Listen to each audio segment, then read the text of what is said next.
اللہ کریم نے ارشاد فرمایا کہ ان الذین قالوا ربنا اللہ، فرمایا بے شک وہ لوگ جنہوں نے کہا کہ اللہ ہمارا رب ہے، ثم استقاموا، پھر وہ اس پر ڈٹ گئے۔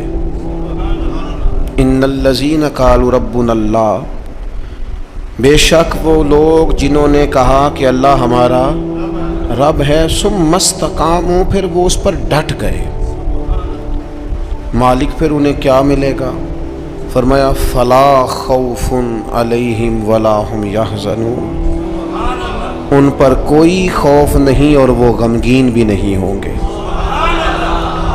اللہ تعالیٰ ان کو عطا یہ فرمائے گا کہ ان کی زندگی سے ہر خوف، ہر غم، ہر حزن مالک کریم دور فرما دے گا۔ جنہوں نے کہا کہ اللہ ہمارا رب ہے اور پھر اس پر ڈٹ گئے۔ بہت سارے لوگ دین کا دعویٰ کرتے ہیں، اچھا مسلمان ہونے کا اعلان کرتے ہیں، بہت سارے لوگ خود سے بتاتے ہیں کہ میں بڑا بااصول ہوں، فلاں جگہ پہ میں بعض معاملات کے اندر بڑا سخت ہوں، لیکن ڈٹتے نہیں، کھڑے نہیں رہتے، استقامت اختیار نہیں کرتے۔ ہمارے صوفیاء فرماتے ہیں استقامت جو ہوتی ہے یہ کرامت سے بہتر ہوتی ہے۔ آپ کے اندر ڈٹ جانے کا مزاج ہو، آپ کی طبیعت کے اندر کسی جگہ کھڑے ہونے کا جذبہ ہو، آپ استقامت کے ساتھ کوئی کام کرنے کے عادی ہوں، یہ زیادہ ضروری ہوتا ہے۔ ہمارے ہاں کچی پکی سوچیں، 2-4 دن کسی کام کو کرنا ہے، پھر 2-4 دن کے بعد کوئی اور کریں گے۔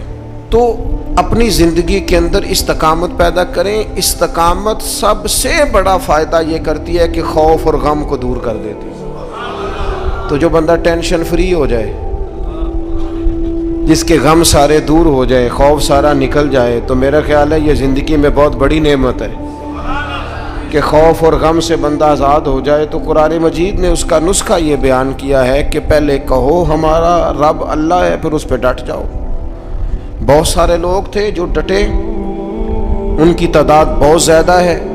نبی پاک صلی اللہ تعالی علیہ وسلم کے تمام صحابہ ڈٹ گئے دین پر، پوری طرح انہوں نے اپنے اپنے مقام پر سٹینڈ لیا، پوری طرح اپنے قبیلوں، اپنے گھر والوں، اپنے رشتہ داروں، اپنے گلی محلے والوں کی، برادری والوں کی سخت ترین مخالفت برداشت کی، سوشل بائیکاٹ ہوئے، اعصاب شکن باتیں انہیں سننے کو ملیں، لیکن وہ ڈٹ گئے۔ نتیجہ کیا نکلا؟ اللہ نے انہیں ہر خوف اور ہر غم سے آزاد فرما دیا۔ یہ بہت سارے لوگ ہیں، ان کی بہت ساری